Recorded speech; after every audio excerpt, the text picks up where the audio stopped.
It's sure been a while, but I'm back to beat LeafGreen with only fire types because literally everybody asked for it. I actually found this one to be a bit more tedious than beating Emerald with only Spinnerack and Fire Red with only electric types. Links in description. Let me know what challenges you guys want to see next. We are playing LeafGreen with a twist. All the trainers are random. This is the only change, everything else is the same. I named myself Peppers because Peppers equals hot and hot equals fire. And our rival is named Milk because that is Pepper's one weakness. Obviously, with this being a fire type run, of course I chose Charmander and named him Lava Boy because I was not in a creative mood. We boil milk in his Squirtle and do the intro stuff, get our Pokédex, grind for a little while to get our flame a bit brighter, and then take on Milk again, who has a Smeargle now, which is melted with no issue when Squirtle once again gets boiled. After burning down Viridian Forest, we face off with Brock, who is a Dratini that takes fire pretty well, and an Anorith that we're just too weak to take down. Grind out a quarter of a level in the grass right quick, and we got ourselves an evolved Lava Boy. This time, Brock stands absolutely no chance. Just like that, we got the Boulder Badge. Because of the lack of fire types in the early game, very much of this early content will just be our Lava Boy absolutely magma slapping everything in his way. We blast through Route whatever and get to Mount Moon and easily make our way right through. I mean, maybe not so easily, but we make it. Straight to Misty to knock her into the pool. But she actually got a Lapras, which is quite a formidable foe for a fire type run, especially early on. Nothing a good lucky burn for member can't fix. Badge 2 on the sash. So we head north and fight Milk again, who stands no chance. Then we do some training and help some Clefairy steal an innocent man's body in exchange for a cruise line ticket. Solid morals. Totally worth it, this cruise is epic.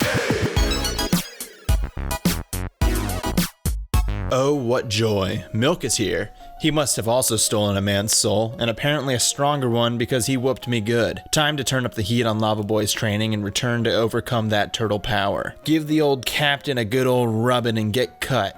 Catch ourselves a cutty buddy and teach cut too. Lava Boy. I forgot he could learn cut. Well, off to purgatory with you, cutty buddy. And off to this easy electric army boy.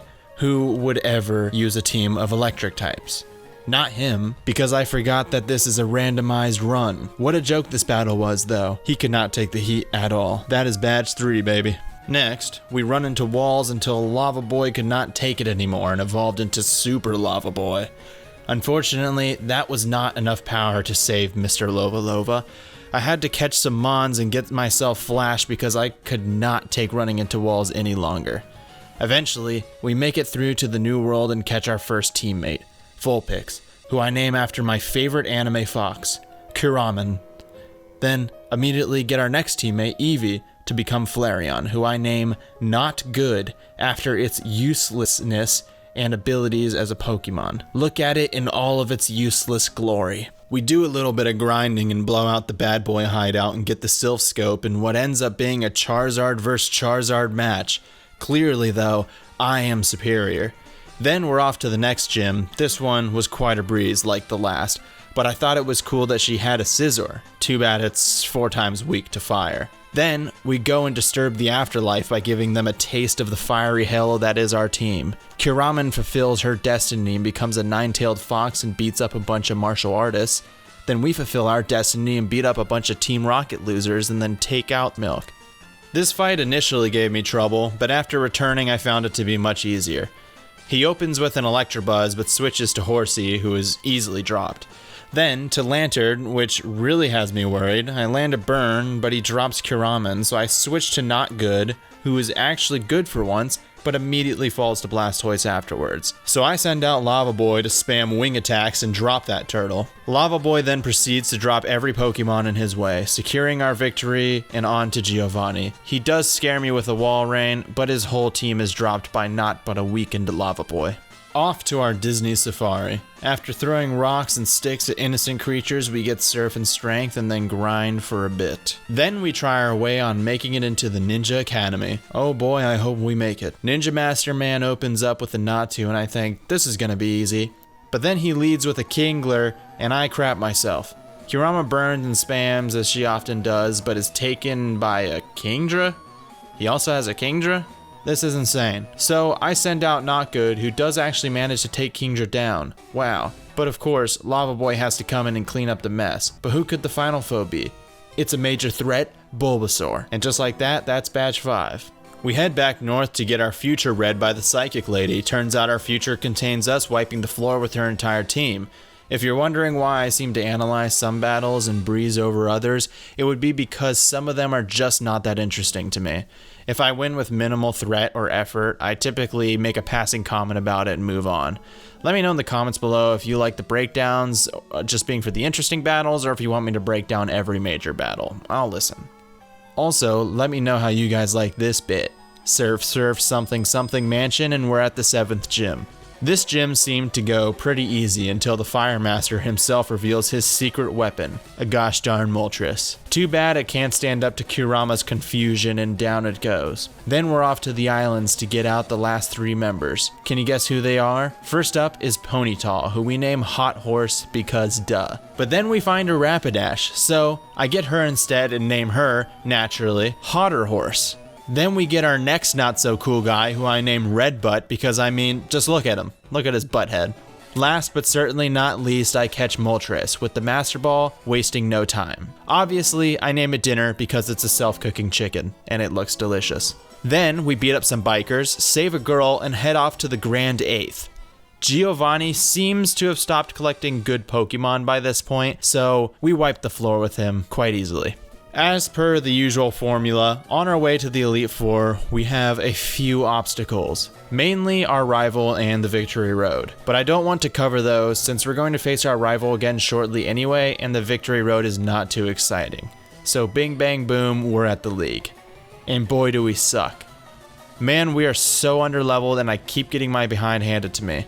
So I grinded and grinded for hours while watching Naruto, I'm ashamed to admit. But now it's time to take on the Elite Four for the final attempt. Our favorite Icy Librarian rears her head again, and man is this Octillery the bane of my existence. But I managed to take it down with just 2 Pokemon before losing Hotter Horse to Armaldo and finishing the job with Lava Boy. Then Lava Boy falls to Lantern, but Dinner comes in and finishes the plate. But is then dropped by Girafarig, who is then dropped by Kurama, who eats up the Crobat and calls that one a game set match. Next up is Bruno Mars, who opens with a Masquerain, who is easy as anything to one-shot, but follows up with a Lapras. What is with my streak of bad luck facing water types? I get mopped up by a Lapras, but send out Lava Boy to finish the game. But then he has a Gorbis. Talk about bad luck. I barely managed to take it down to near death before he switches to a rather annoying Wigglytuff. And I just spam and spam until I finally take it down. Then Gorbis comes out and dies instantly, and I smoke his Togetic. Now is the cranky lady who lives next door, and she opens with a Steelix, which I do not fear and nearly wipe. But then she switches to a Quillfish, which is very annoying, and I get poisoned.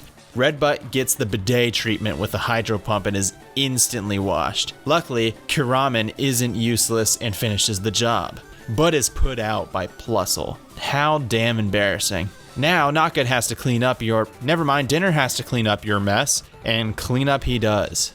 Off to our next challenge, Mr. Anime Hair Lando Lance.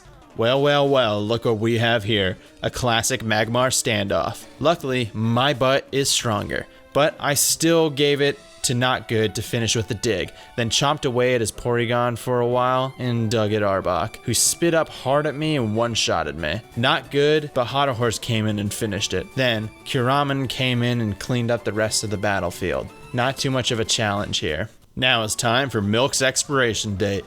He opens up with the Gorbis. Can you give me a break already with this creature? I hate it. He goes ahead and one-shots my Red Butt. That sucks, but Hotter Horse comes out to also take the L. Not good, better get good, and welp, he also doesn't.